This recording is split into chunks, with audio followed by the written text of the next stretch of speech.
Baik,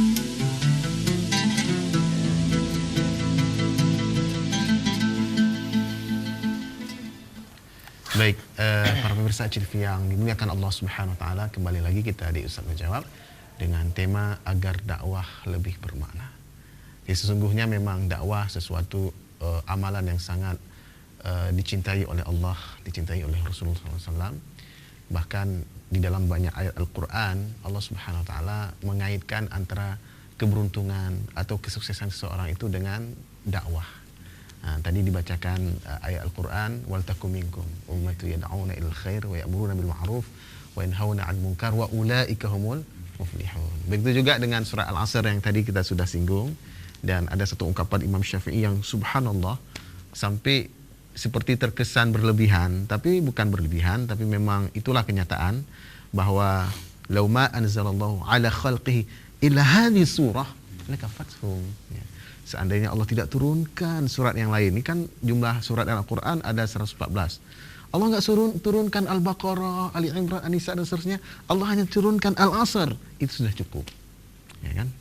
Nah, cuma begini Ustaz, kenyataan memang dakwah ini dihadapkan dengan tantangan-tantangan, baik tantangan di dalam diri dai itu sendiri atau yang kita sebut dengan tantangan internal, tapi juga tantangan dari luar dai yang kita sebut dengan tantangan eksternal, kan?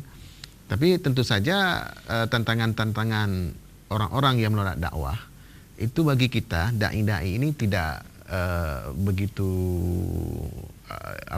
tidak begitu hal yang menyusahkan.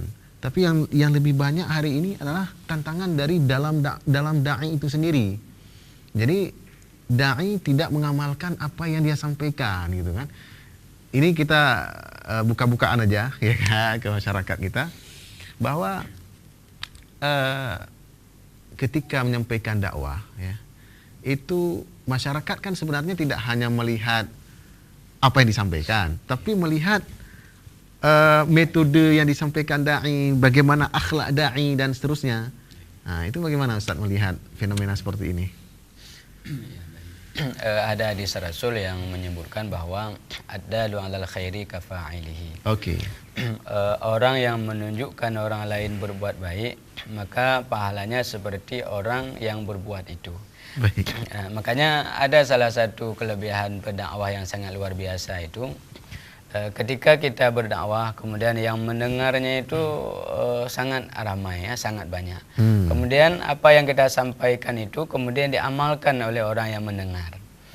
Maka menurut Nabi kita akan mendapatkan jatah persen, mendapatkan jatah pahala dari orang yang mengerjakan amalan itu dengan sebab kita. Betul. Walaupun kadang-kadang yang dibicarakan oleh pendakwah itu bahkan mungkin pendakwah itu sendiri tidak sanggup melakukannya. Umpamanya ketika pendakwah menyuruh umpamanya orang lain untuk berbuat puasa sunat yang banyak umpamanya, kemudian orang yang mendengar itu tertarik dia, lalu dia amalkan, dia puasa. Sedangkan yang menyuruh itu umpamanya jarang berpuasa, tapi walaupun begitu pahala sudah didapatkan. Tapi alangkah baiknya ketika seorang pendai itu menyuruh orang lain, maka diharapkan beliau itu adalah orang yang pertama melakukannya. Dalam bahasa lain, sebelum beliau membicarakan masalah itu, beliau sudah duluan mengamalkannya. Umpamanya kita mengatakan atau mengajarkan tentang salat-salat sunat umpamanya. Ketika kita membahas hadis tentang salat-salat sunat, maka yang paling penting adalah pendai itu memang beliau itu yang beliau lakukan. Maka salah satu faktor keberhasilan dakwah itu kita pendai itu harus lebih dulu mengamalkan sebelum kita menganjurkan kepada orang lain. Baik. Bahkan ada ungkapan ya, lisanul hal afsahu min lisanil maqal. Jadi praktek sehari-hari bagi pendakwah itu lebih bagus daripada apa yang dia ucapkan. Ini lisanul hal afsahu min lisanil maqal. Jadi perbuatan baik beliau itu sehari-hari itu lebih dicontohi oleh orang lain daripada apa yang kita ucapkan. Baik Ustaz, ada yang ingin interaktif, kita terima dulu. Assalamualaikum. Assalamualaikum. Waalaikumsalam warahmatullahi.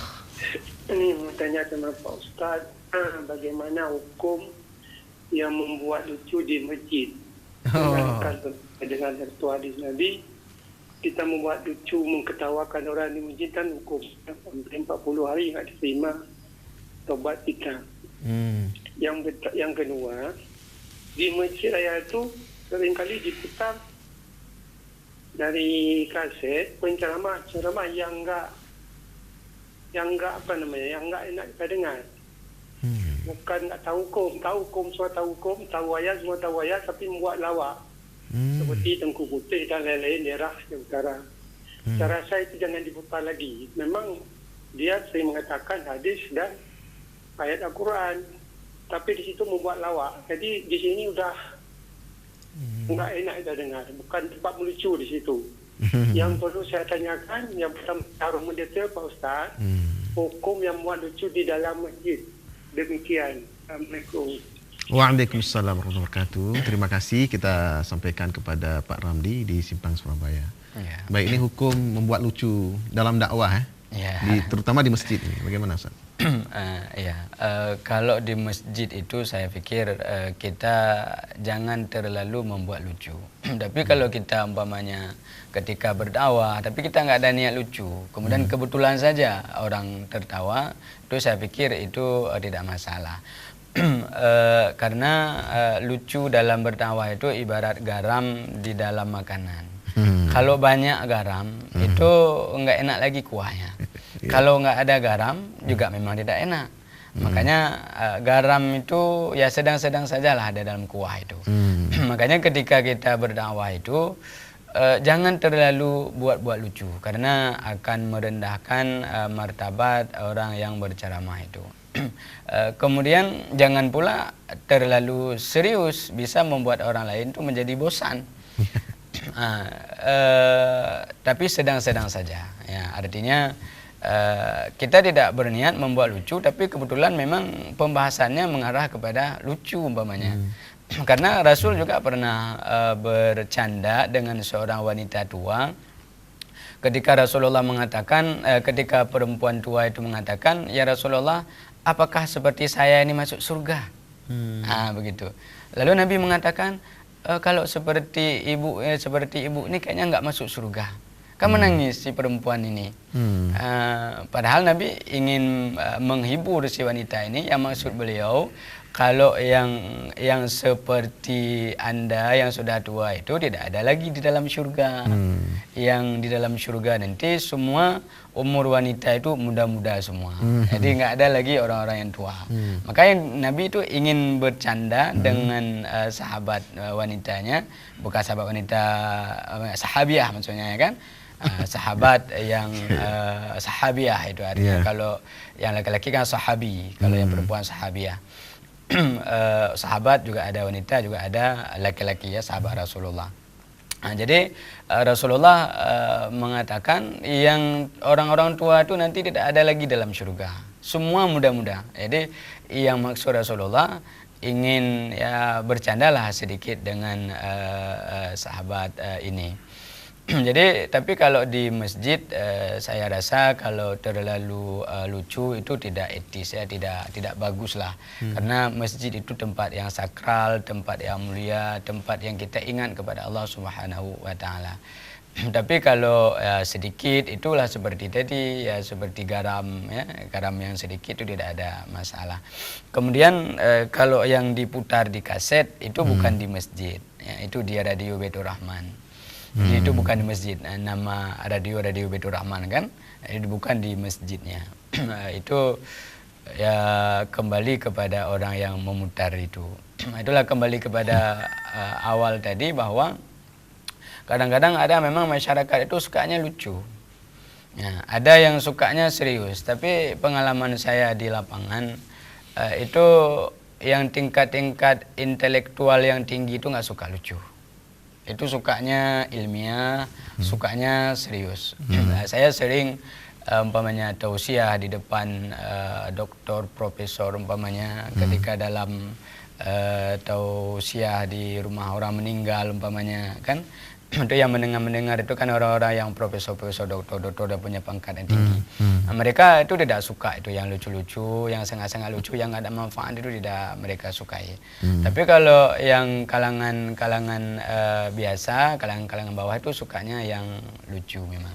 Karena memang dakwah itu ada sebagian menganggap seperti hiburan lah begitu. Nah.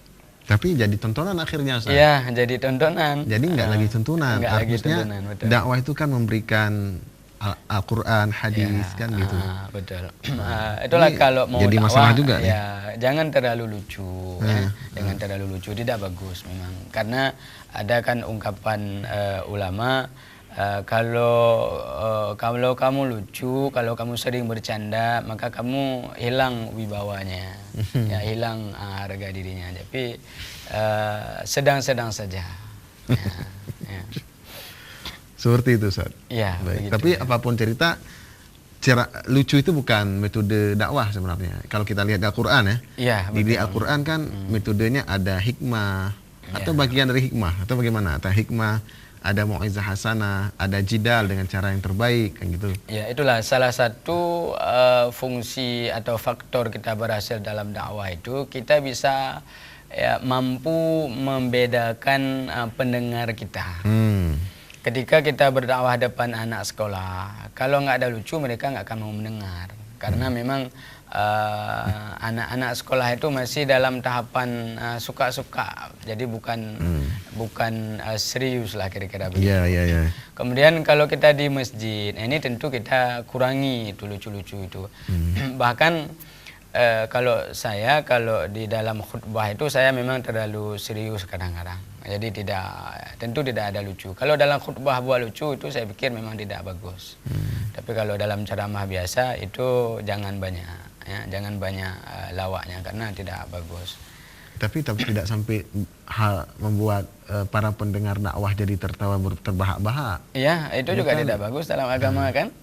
Artinya gini, ketika ada acara dakwah di masjid, harusnya masjid-masjid ini mengundang dai-dai yang tidak membuat hadirin yang mendengarkan ceramahnya jadi tertawa terbahak-bahak. Nah ini kan nggak pernah ada sunnah dari Nabi begitu kan, kalau kita lihat dari kehidupan beliau. Itu bagaimana Ustaz? Melihat ini khusus ke rumah ibadah. Tapi kalau misalnya kalau anak-anak di sekolah itu kan ya, itulah seperti saya katakan tadi bahwa kalau di masjid itu usahakanlah jangan sampai pendengar itu tertawanya itu sangat terlalu begitu. Iya. Tapi ya sedang-sedang saja. Ya, jangan terlalu membuat lucu sehingga esensi dari dakwah itu tidak ada lagi. Apa yang ingin kita sampaikan itu bukan itu yang diingat oleh orang, tapi yang diingat oleh orang adalah lucu.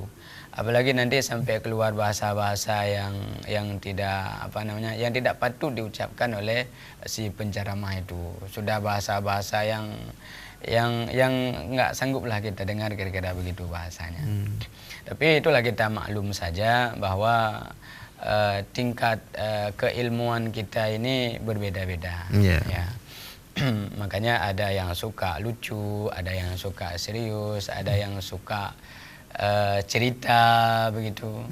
Ya, bahkan ada yang menganjurkan kepada saya, Ustadz, nanti kalau dalam ceramah banyak-banyak cerita, Ustadz ya. Khususnya tentang cerita-cerita sahabat kan, cerita-cerita tentang kehidupan sahabat. Kadang-kadang itu saya kombinasikan. Ada artinya ketika berdakwah kadang-kadang itu juga kita masukkan karena kisah cerita itu juga disukai oleh pendengar itu. Tapi dalam kisah itu tentu kisah yang ada maknanya. Jadi bukan kisah-kisah yang melenceng jauh dari agama. Iya. Baik, baru saja Allah muliakan, kita akan lanjutkan setelah pesan-pesan berikut ini.